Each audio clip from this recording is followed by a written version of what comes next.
Some movies are so powerful and impactful that they divide their own genre in before and after, and every other movie tries to follow up what this did. And for me, what defined crime investigative genre is a fantastic David Fincher film called Seven. You better see this! Yeah, all right.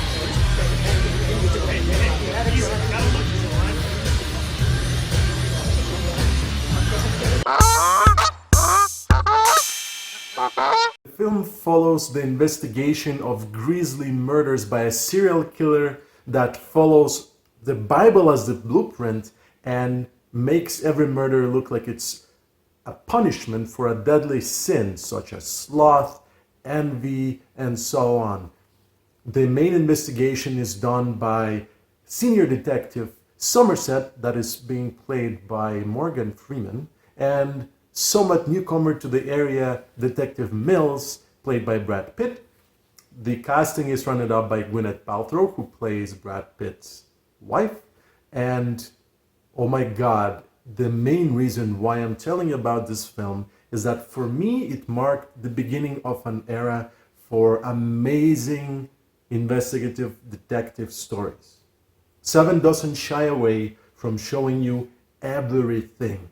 The murder scenes are so gruesome, bloody, merciless, and David Fincher uses the camera and the locations as a language to show you the depth of depravity of each one of the crimes, as well as the sins that the crimes are punishing.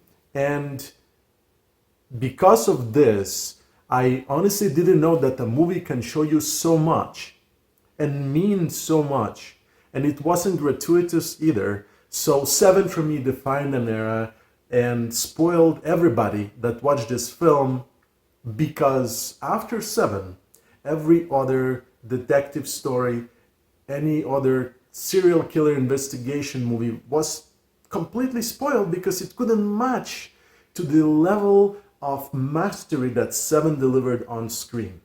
I don't want to spoil absolutely anything about this film if you haven't seen it, although I'm so excited to discuss a bunch of fantastic things. So my tiny warning to you is, if you haven't seen Seven yet, I would suggest you go watch it and then come back so we can discuss it in full. If you have seen it, I really hope that you stay with me because I'm about to drop some very cool stuff on you.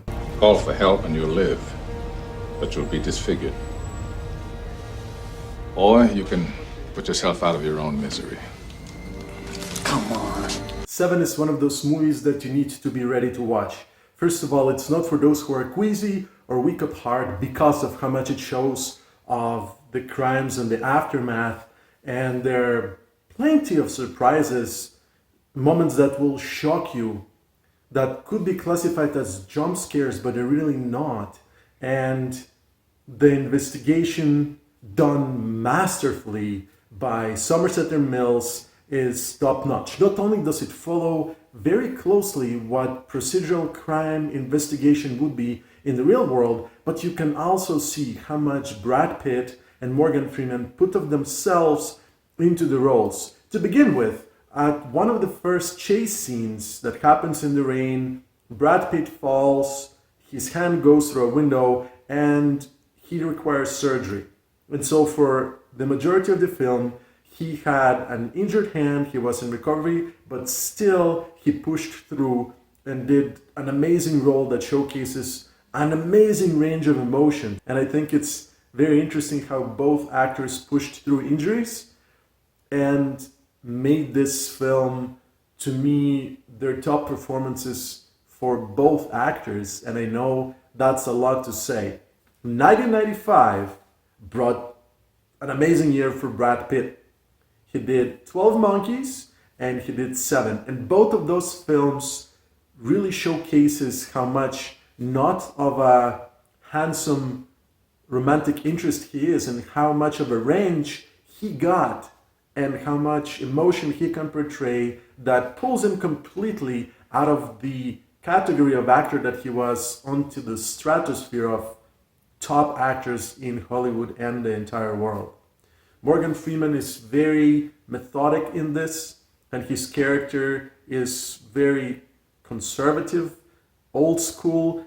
It's almost like you were watching a detective that's back from the Humphrey Bogart era, where the investigation is slow and very classic. On the other hand, Brad Pitt, Detective Mills, is doing an investigation in a modern style. So this film also plays on the idea that this is a film that's rooted in noir detective stories, and it's gonna be a gritty, new style detective story. Guy took the tip of the blade, stuck it in his own shoulder blades, and he must have screwed up a few times because there was multiples back there. Could you please be quiet? But let's be honest, the real master here is David Fincher, a director that has an amazing trajectory and so many films of his that are my favorites.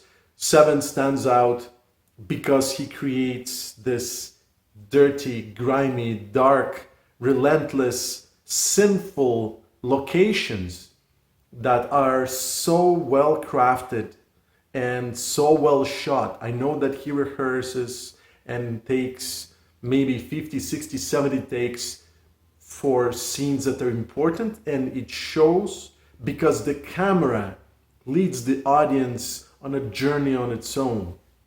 Although, of course, this is assisted by amazing art direction and set decor, but at the end of the day, the work that Fincher did with the cinematographer and the direction he gave to the actors and the way he assembled the scenes in the editing room really makes this movie outstanding.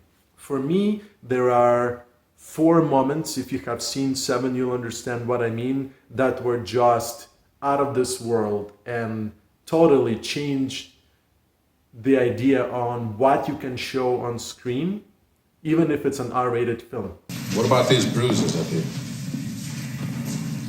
Well, I haven't figured that out yet. Gun pressed against his head? Pressed hard enough, sure. Yeah. Marks from the front side flush with the muzzle. The gruesome scene of somebody that eats themselves until their stomach explodes, sitting in their own filth, almost rotting from the inside out, is just nightmarish. And the scene of gluttony is so well represented here that I think, my goodness, that's an image that will never be erased from my head. It has been done in other films before and after, but never so well. The prostitute that was killed by a John by using this crafted metal object and doing terrible things to her, it was very unique, but also so perverse and completely depraved to the degree that it fits the sin of lust so well.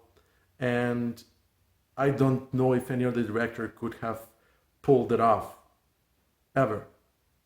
Imagine being chained to a bed for years, having the patience as a serial killer to do that and keep the person alive. And the way sloth is depicted and punished here, it's crazy. If you remember the film, when the cops are investigating the scene, the SWAT team is there and somebody discovers that the victim is actually alive, was that jump scare that I mentioned at the beginning. And my goodness, it is something that had my jaw drop. I didn't expect that. I feel the audience didn't expect that. If somebody expected that, you're a little bit cuckoo. But wow, that was just breathtaking. And of course, what's in the box?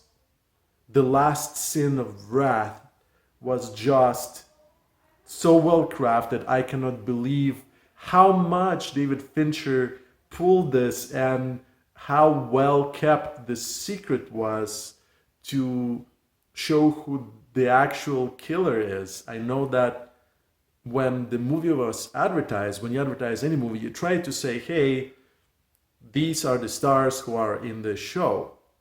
And the cool thing is that David Fincher managed to persuade the studio to hide who the actual serial killer is, who John Doe is.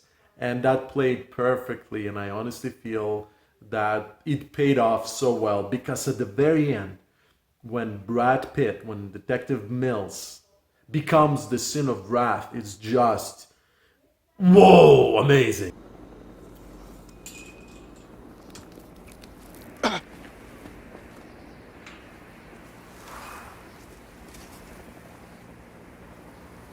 For me, the greatest sin that David Fincher committed was, as I mentioned at the beginning, spoiling every other serial killer crime investigation movie after Seven. What Seven did is, in a sea of amazing movies that came out in '95, think of Heat, think of Braveheart, Apollo 13.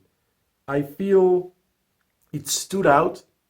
It took a gamble in playing it true, it being R-rated, in showing everything and even more, in depicting how dark and creepy human imagination can be, and how well crafted a movie of this caliber can become iconic, that Seven simply is, to me, to date, the best and the most unique investigative crime thriller ever. And I'm extremely excited to see what other movies you can suggest that come even close to being as good as Seven in depicting serial killers or detective investigation. I'm Jin from Get Me More, and you know where to find me. Thanks for watching. What's in the box? What's in the fucking box?